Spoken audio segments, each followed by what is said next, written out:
Good morning, everyone. I sincerely appreciate each of you being here. I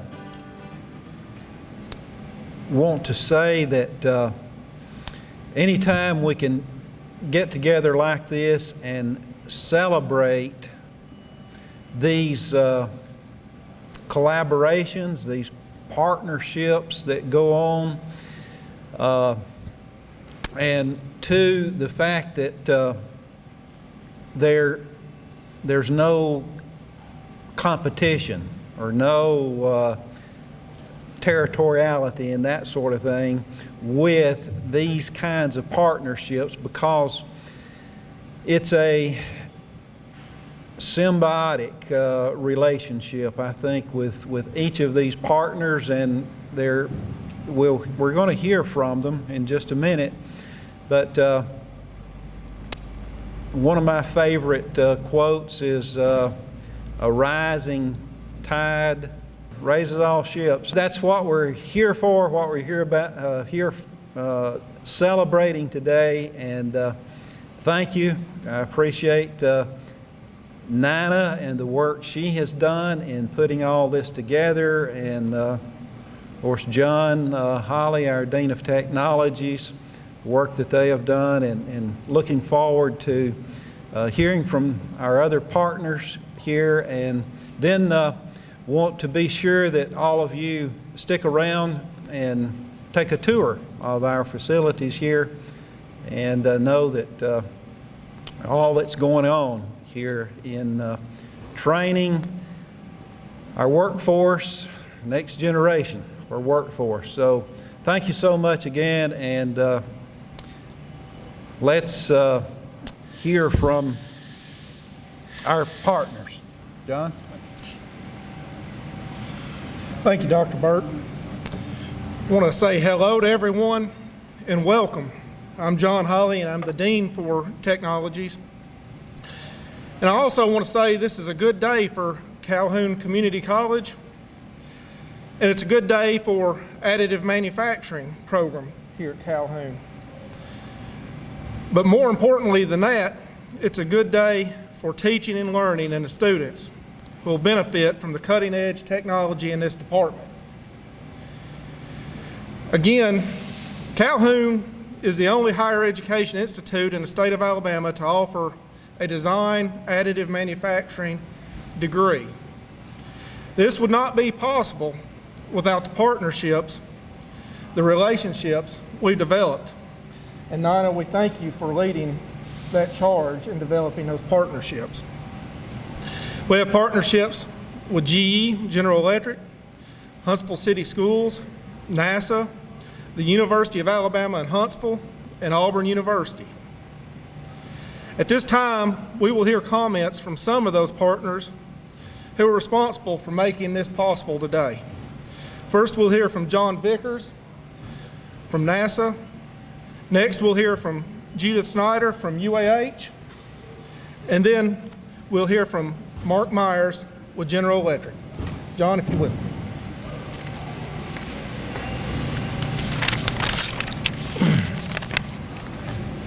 Thank you for that, John. You know, I'm really excited to be here. I'm excited to be here personally, but more for your benefit. I'm excited to be here on behalf of NASA. My leadership, Jody Singer and the rest of the leadership at Marshall Space Flight Center, send their congratulations on this achievement and their best wishes on future success. Thank you to Dr. Burke, John Hawley, and Nina Bullock for the invitation, and all the others that helped to make this event possible.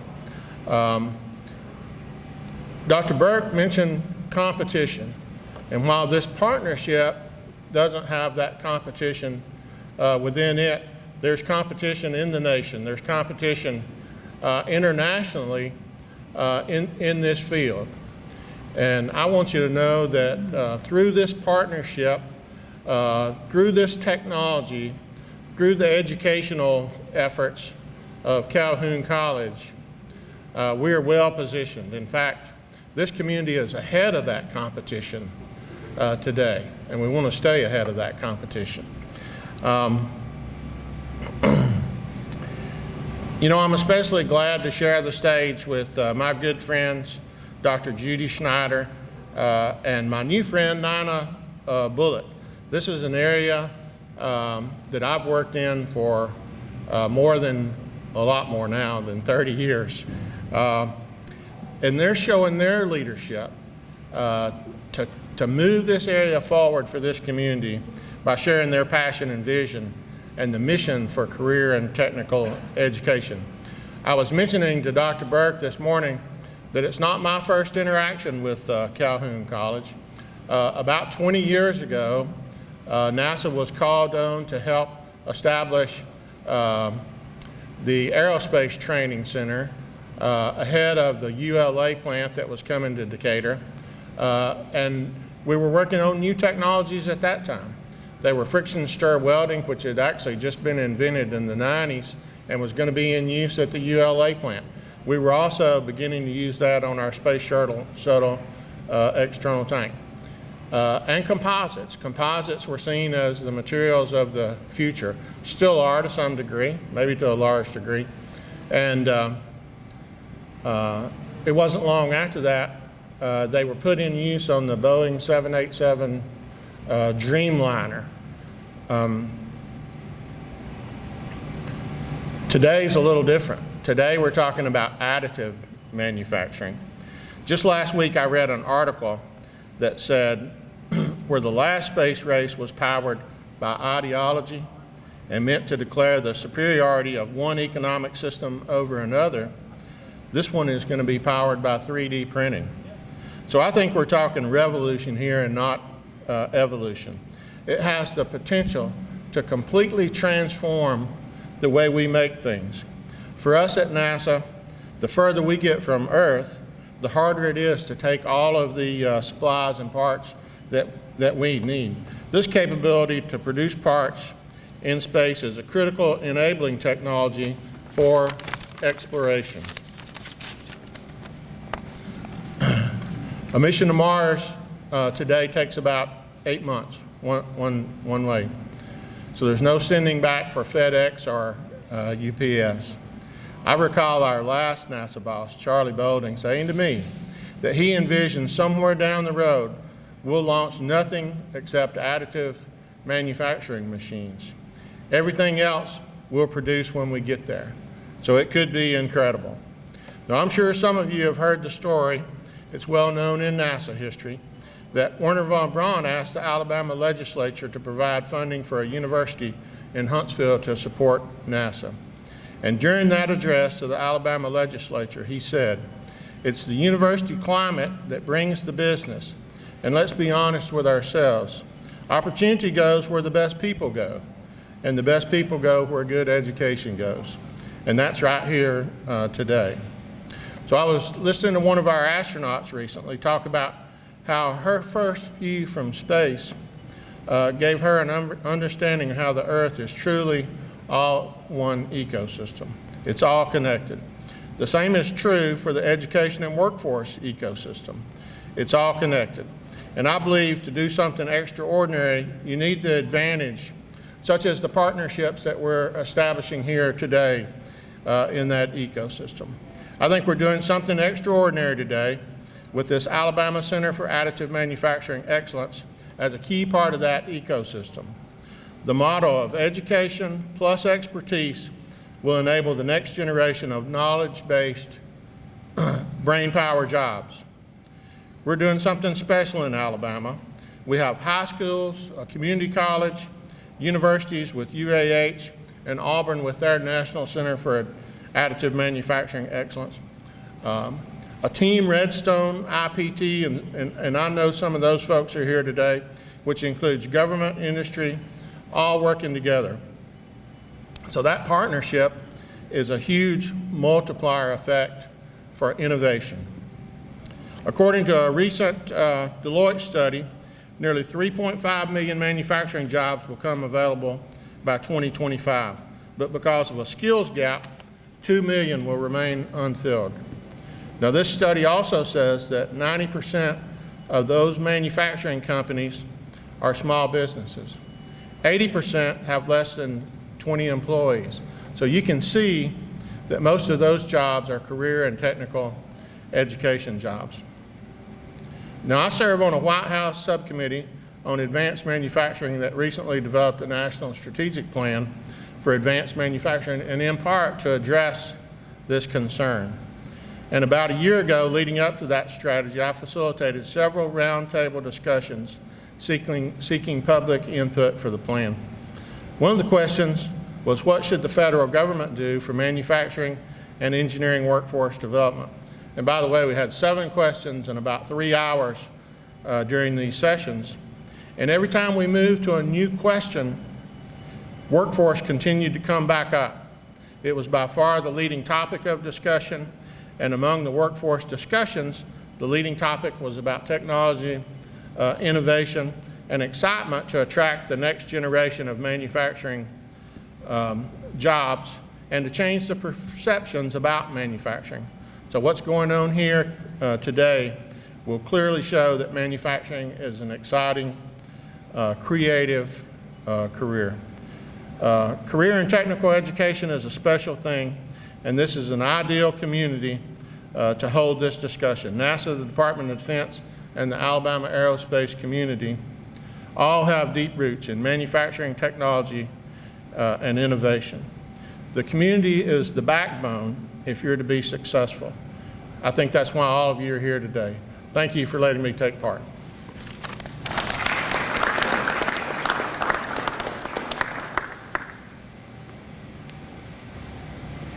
Good morning. I'm very honored to be here to represent University of Alabama in Huntsville.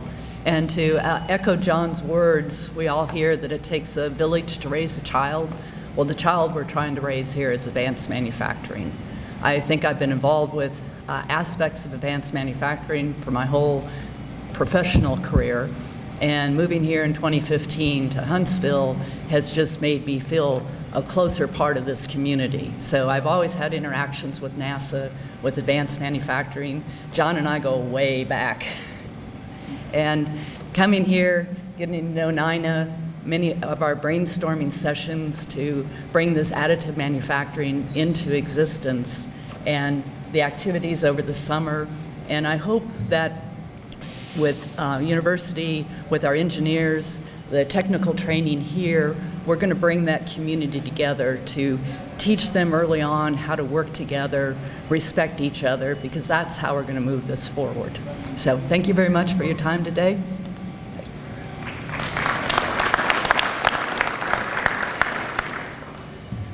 Good morning.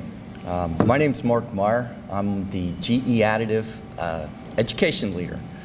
I'm very pleased to be here. Our mission at GE Additive, the education portion of it, is to really create an ecosystem of students and users that use our university programs for learning, for instruction, and to graduate and really become entry into our workforce.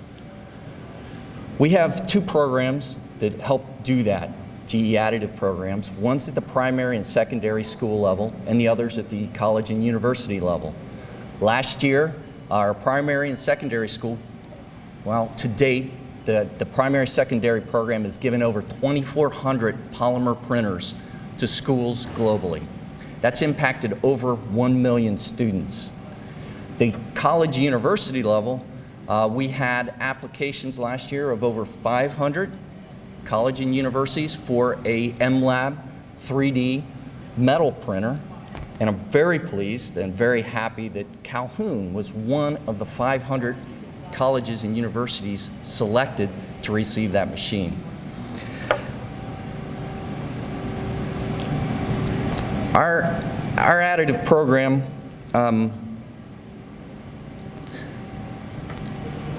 when we were asked to be here, we're very thankful to be here. We're very happy to partner with schools. We're trying to learn how to partner better so we can impact our workforce. So in all honesty, I'm learning from Nina as well. How do we do that? So that's what really excites me to be here. So I guess I just want to say I'm I'm very excited to see what the Calhoun students will do with Additive. I'm very excited to hopefully get them to impact our customers, to be out in the workforce so I can hire them as well. Thank you very much.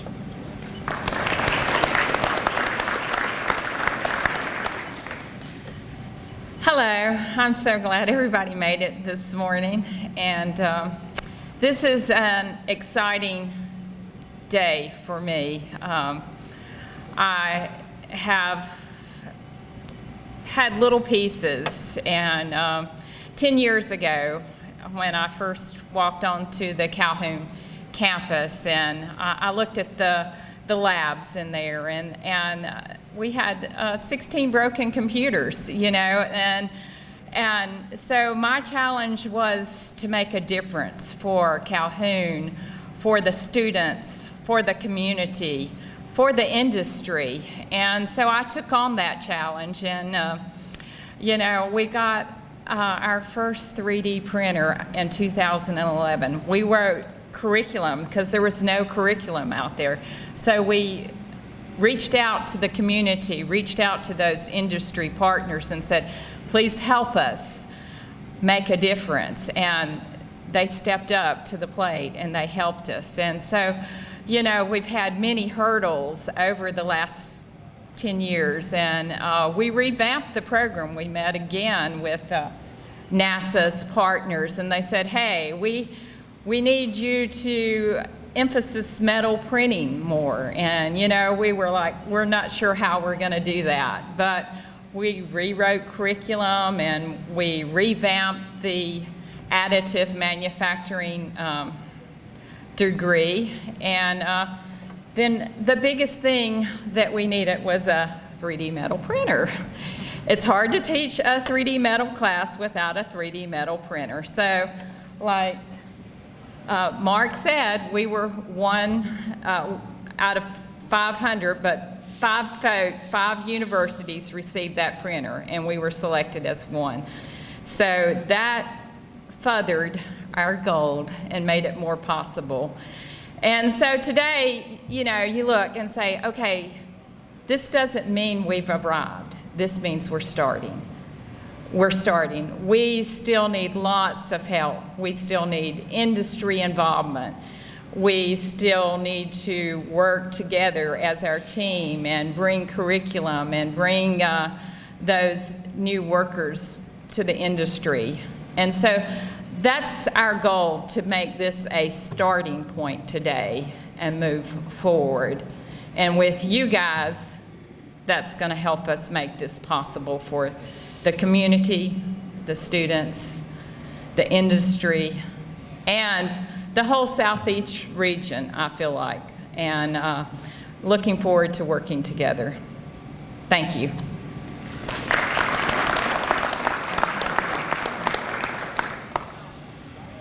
I want to thank everybody. Nina, I really want to thank you. You've shown some great leadership in pushing this forward, and you never gave up, so thank you. I thank you for coming today, the words you said. Also, we have a few special guests with us. We have 2 of our representatives. I hope I'm not missing anybody, but we have Representative Terry Collins with us today and Representative Parker Moore. We're so thankful, because without their support, we would not be able to do a lot of what we do here today. Also, we have a number with us, and I'm afraid I'd miss some if I named them, but if you're with our foundation, I'd appreciate it if you'd raise your hand right now. Thank you so much for what you've helped with the foundation here at Calhoun. And also, if you're a member of our business community that partners with us, very much like we keep repeating all day long today, if it wasn't for your support and your help, none of this would happen today. We thank you for that partnership. We thank you for your support. We thank you for hiring our students. And with that, I believe we conclude, and there's going to be some tours today. If you'd like to take a tour and see everything that's going on here today, we will start right now. And refreshments. And there's refreshments in the back. So thank you for coming.